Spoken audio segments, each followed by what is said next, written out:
Hare Krishna, Namaste. The question that we are going to address today is quite interesting.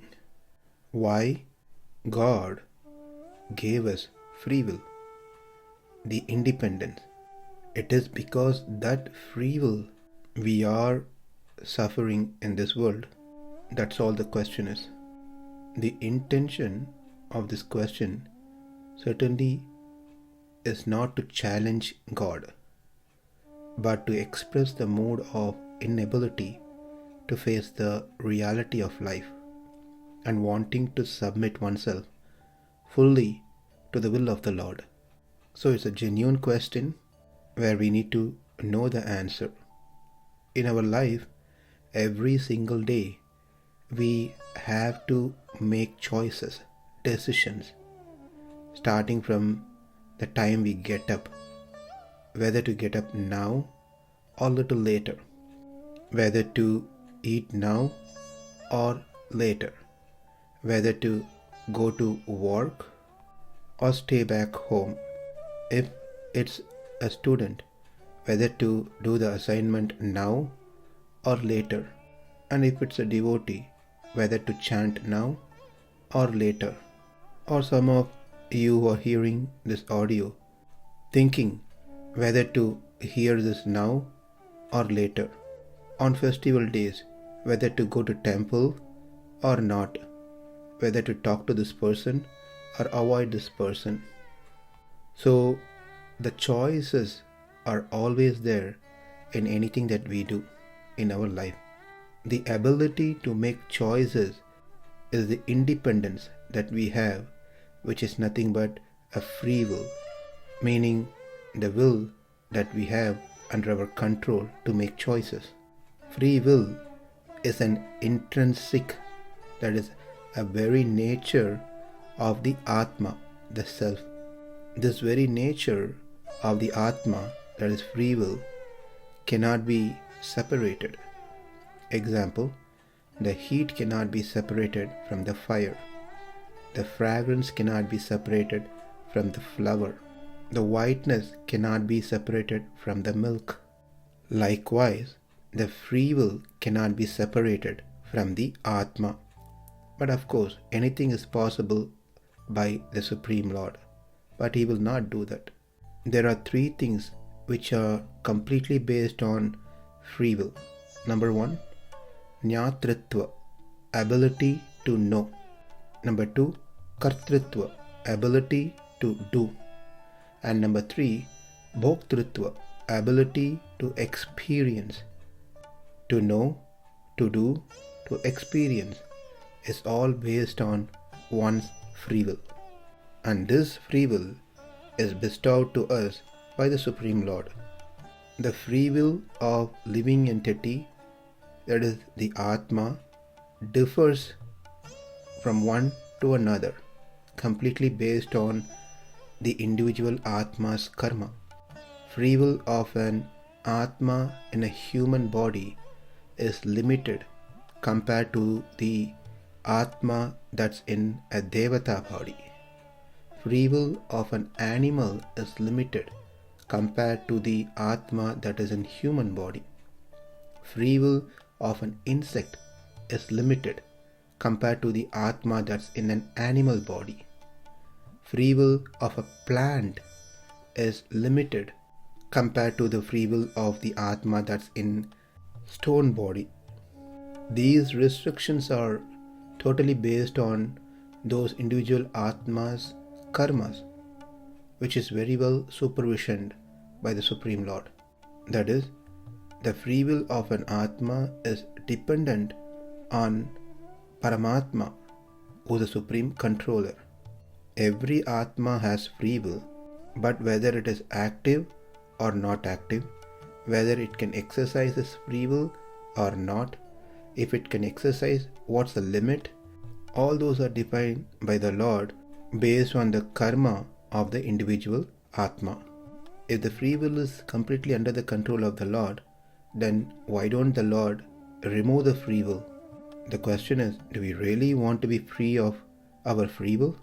It is true, with the free will, we make mistakes, by choosing wrong things. But at the same time, when we become free of all these wrongdoings and sincerely try to follow the right things, we get some untold satisfaction, which ultimately leads to the highest happiness. The highest happiness comes into the picture only when we make the choice, but not out of force. For us to even experience that happiness, we need to have the free will. Otherwise, we will not have that ultimate happiness. Isn't it not true that when we do things of our choice, we are happy, rather being forced to do something by someone? But at the same time, when we do things that pleases the other person whom we love, even if that is not what we want to do, we still feel happiness. And that happiness is certainly much higher in degree than our own happiness. And it is the same principle that applies between us and the Lord. When we follow the instructions of the Lord and serve Him, the happiness that we get is multiple times higher than the pleasure that the Lord gets Himself. If we are asking why God gave us this free will, then we can even think of asking why He gave us the ability to see, hear, smell, touch, taste, etc. It is because He gave us, we are seeing so many unwanted things, we are hearing unwanted things, we are eating unwanted things, we talk unwanted things. If no senses is been given to us, we would never get into any of these bad things. So if you don't have this 5 knowledge acquiring senses, no 5 working senses, then life would have been better. But the truth is, we will not be doing anything. If we don't have body, if we don't have senses, then what are we going to do? How can we perform bhakti? If no bhakti, then how are we going to attain the Lord? So we are asking the question why God gave us free will, but we never ask the question why God gave us the senses. Because we know we have to engage our senses in the service of the Lord. We have heard this maybe hundreds of times, but when it comes to free will, we miss to apply the same principle. One may say or even argue, for us to engage our senses in service of God should come from God. It's the will of God. Or one may say it is our free will to engage our senses in service of God or not. Let's see both sides of the argument.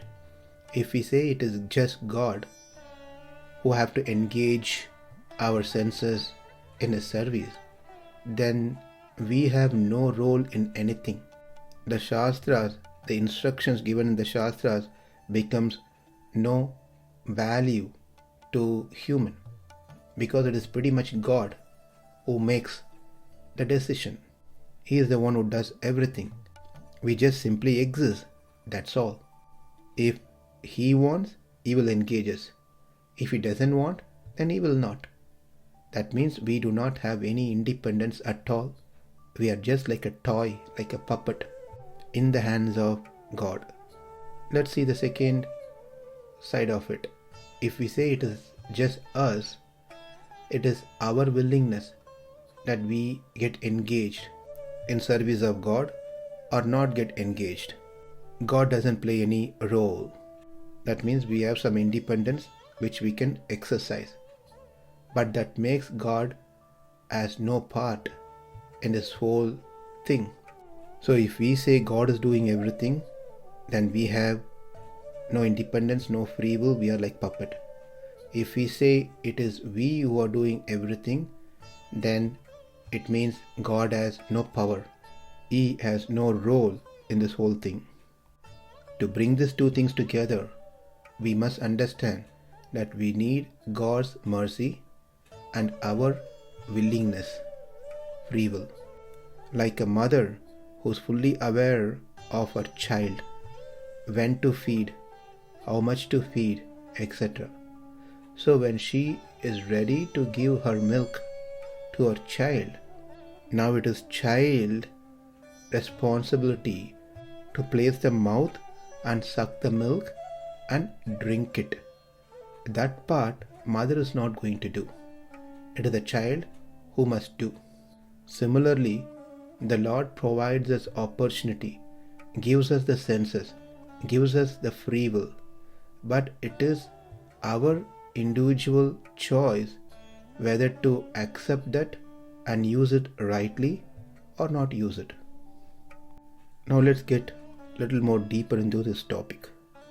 This world is filled with many things, but all these things falls into two categories. Number one, matter. Number two, spirit. Matters are those which doesn't have life. They are non-living entities. Spirit are those which has life. They are living entities. The difference between these two is simply based on one major factor, that is consciousness. It is referred as Chaitanya, referred as Jnana, Buddhi, also called as awareness. It has different names. The matter doesn't have consciousness, whereas the spirit has. When something has knowledge, that means that entity must be able to discriminate things. So, first is having knowledge. Second is, with that knowledge, able to discriminate things. Discrimination between favorable and unfavorable for that which possesses the knowledge. Only that which has knowledge can discriminate things. When the living entity discriminates, then it makes the final decision between the given choices. If the living entity is not given a choice to discriminate, that means if the Jivatma is not having knowledge, then it can certainly not make choices. In other words, there is no free will. So we need to know we are all living entities, we are Atmas, that means we are conscious entities, we have knowledge. If we have knowledge, we should be able to discriminate things of this world. If we are able to discriminate, then we make choices, and that which allows us to make that choice is what called as free will. And this is absent in the matters. That means the matter does not have knowledge, no consciousness. We never heard a table expresses its choice where to stay in a room. We never heard a tennis ball makes a choice whether to be part of the game or not. So the point we are trying to make here is, if we don't have free will, then we are no different than matter. It is the consciousness, the jnana, that travels through the senses and grabs the external objects and relay back to the Atma. After we know what that external object is, then we make a choice what to do with that external object, whether to ignore it or whether to attain it. Let's take this for an argument's sake. If Atma present in a body doesn't have consciousness, then our eyes, nose, ears, etc. has no value. If we want to perform bhakti, how are we going to do that? Our eyes may be open, but we will not be able to cognize the form of the Lord.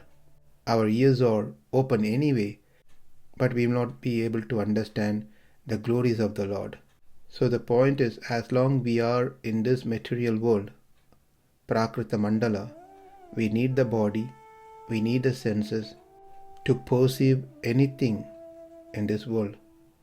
We need to be a conscious entity.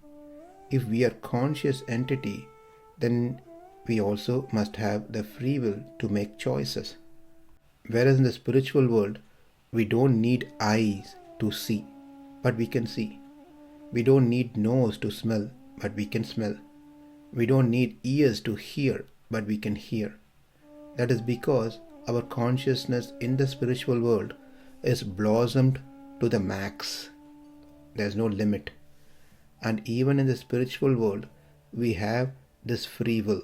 Free will is never been taken away, whether we are in the material world or in the spiritual world.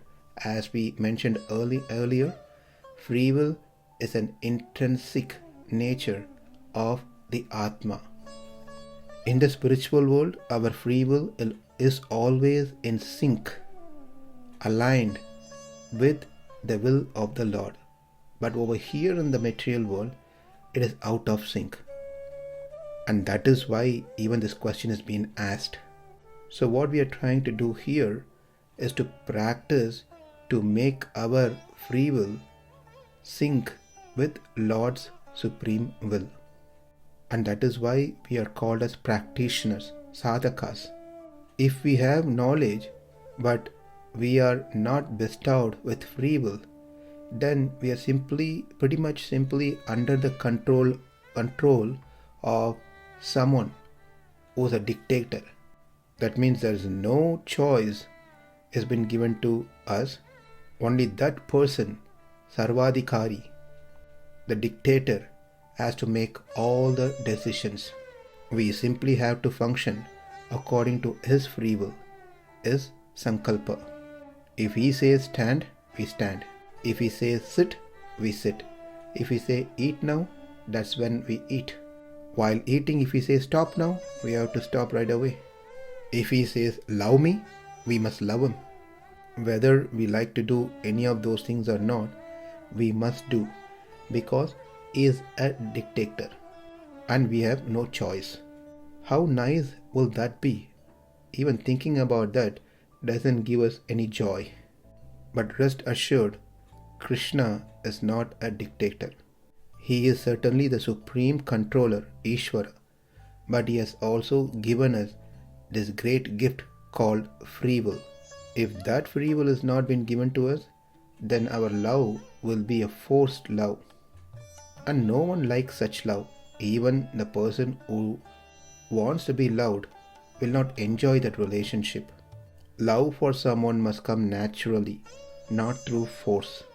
So, without the free will, we will not enjoy the service we do, either in this world or in the spiritual world. It is because we are conscious and intelligent being, we have this free will to enjoy what we do. We get pleasure by serving the Lord. That is only because we choose to do the service out of our free will.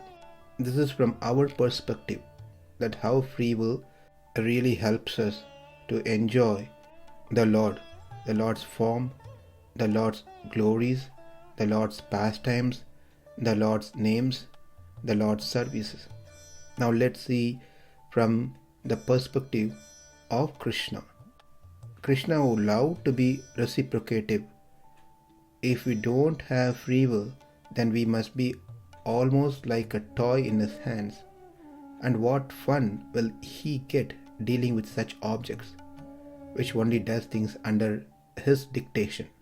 Then even a question may come, why only certain people are devotees or under the mercy of the Lord and some of them are not? Everyone must be attaining moksha. If not, there will be a question of Lord being equal to all. If he is the Supreme Lord, Supreme Father, then everyone should attain moksha. And we know very well that's not the case. One who performs bhakti gets a priority. One who doesn't have to wait until they get bhakti. So whether to practice bhakti or not to practice bhakti is not dictated by the Lord.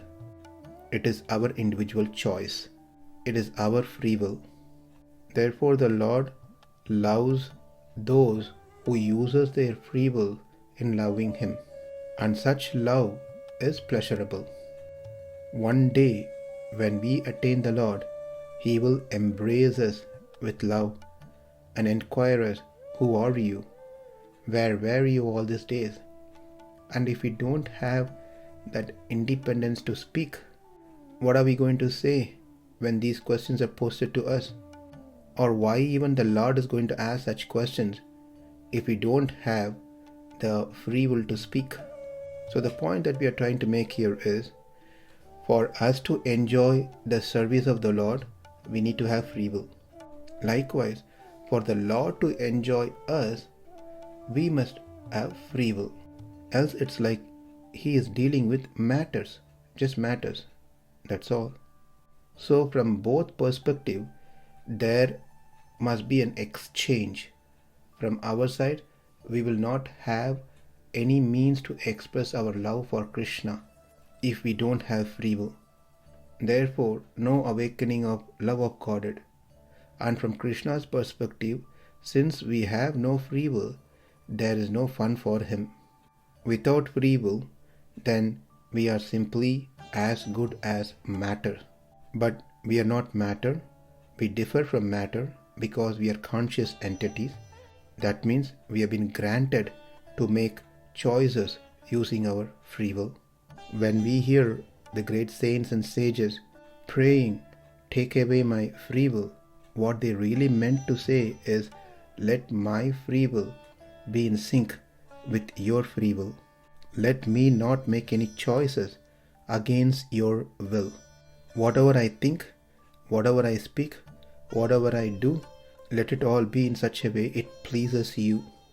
We can understand this by a very beautiful conversation that took place in Ramayana between Bharata and Kulaguru Vasishta.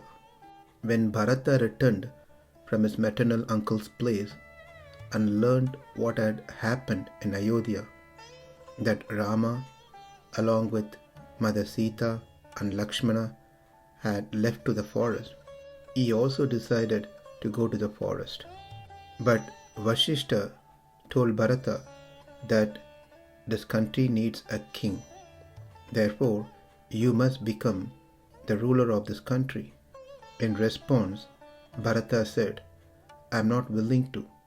The reason that he gave was quite interesting. If a person has two properties, then how can one property take care of the other property? Have you ever heard one house takes care of another house, even though both the house belongs to the same owner? Both will always remain as the property of the owner. Here, the point is, Rama is the owner and both Bharata and Ayodhya are Rama's properties. So his point is, how can one property named as Bharata can own the other property which is named as Ayodhya? Immediately, Vasishta, who is guru of Bharata, placed a counter argument stating, why not? We have seen diamond which has been taken care by the diamond case, the jewelry box, though both belongs to the same owner. Bharata in response said, "You're right, but the jewelry case, the diamond case, did not place the diamond by itself into it. It is the owner who decided to put the diamond into the diamond case to protect the diamond. Therefore, I belong to Rama. This Ayodhya belongs to Rama. We are his properties. Now it is his choice to do whatever he wants to do with his properties." And this is the point that the great sages are trying to express. We belong to you, Krishna. Do whatever you want to do with us. If you want to make me dance, let me dance, let me dance, let me dance.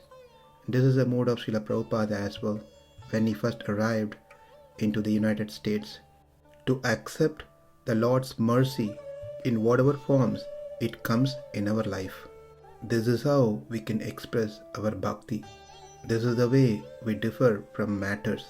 Like Bharata, to think and to make a choice was only possible through the free will.